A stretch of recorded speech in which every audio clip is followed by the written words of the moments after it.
Hello friends, welcome to Pompey's Kitchen. আজি এবিধ healthy ধোসাৰ recipe লৈ আহিছোঁ। আজি লৈ আহিছোঁ মচুৰ দালিৰ ধোসা। আহক কিদৰে প্ৰস্তুত কৰোঁ ৰেচিপিটো আৰম্ভ কৰোঁ। মচুৰ দালি মই তিয়াই ৰাখিছিলোঁ আধা ঘণ্টামান, খুব ধুনীয়াকৈ ধুই এদৰে টুকি এটা মিক্সি জাৰত দি লৈছোঁ। আৰু লগতে অলপমান বিলাহী কাটি লৈছোঁ, প্ৰায় এটা বিলাহী। এয়া বিলাহীটো টুকুৰা টুকুৰ কৰি দি দিছোঁ। নহৰু কেইফুটামান দিছোঁ, অকণমান আদা, দুটা কেঁচা জলকীয়া আৰু পিঁয়াজ এটা এদৰে কাটি দিছোঁ। আৰু হিচাপ অনুসৰি অলপমান নিমখ দিছোঁ। এতিয়া পানী দিছোঁ, যিহেতু পেষ্টটো প্ৰস্তুত কৰিব লাগিব, বেটাৰটো বনাব লাগিব। এয়া চাওক, খুব ধুনীয়া এটা মিহি বেটাৰ মই প্ৰস্তুত কৰি ল'লোঁ।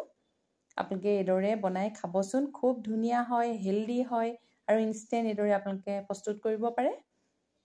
এয়া এতিয়া মোৰ বেটাৰটো খুব ধুনীয়া জোখত হৈছে। আপোনালোকে ইচ্ছা কৰিলে যদি পানী লাগে পানীও মিলাব পাৰিব।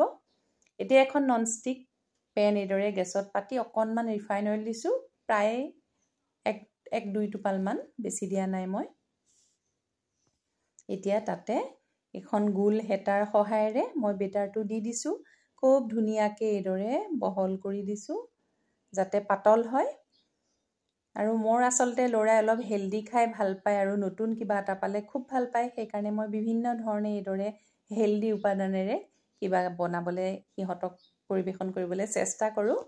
আৰু আচলতে যিহেতু আমাৰ গৃহিণীসকলৰ সেইটো এটা দায়িত্বই হয়, আমি যিমান পাৰোঁ হেল্ডি ল'ৰা ছোৱালীক খুৱাব লাগিব বা চেষ্টা কৰোঁ।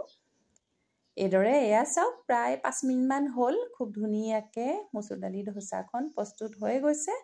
আপোনালোকে ইচ্ছা কৰিলে অকণমান ঢাকনো লগাব পাৰে, মই অৱশ্যে ঢাকন লগাই দিয়া নাই। এয়া চাওক, ধোসাখন প্ৰস্তুত হৈ গ'ল। আৰু এতিয়া মই পৰিৱেশন কৰিম। আপোনালোকে ইয়াৰ লগত বিভিন্ন ধৰণৰ গ্ৰীণ চাটনি বা বেলেগ চাটনি আৰু চাম্বাৰ বিভিন্ন ধৰণে খাব পাৰে। মই এইদৰে অকণমান চাটনিৰ সৈতে দিছোঁ। আশা কৰোঁ আজি মচুৰ দালিৰ ধোসা ইনষ্টেণ্ট প্ৰস্তুত কৰিব পৰা ৰেচিপিটো আপোনালোকৰ ভাল লাগিব। এইদৰে আপোনালোকে বনাই নিশ্চয় খাই চাব আৰু লগতে মোৰ চেনেল পম্পিজ কিটচেন চাই থাকিব। আজিলৈ আহোঁ, ধন্যবাদ।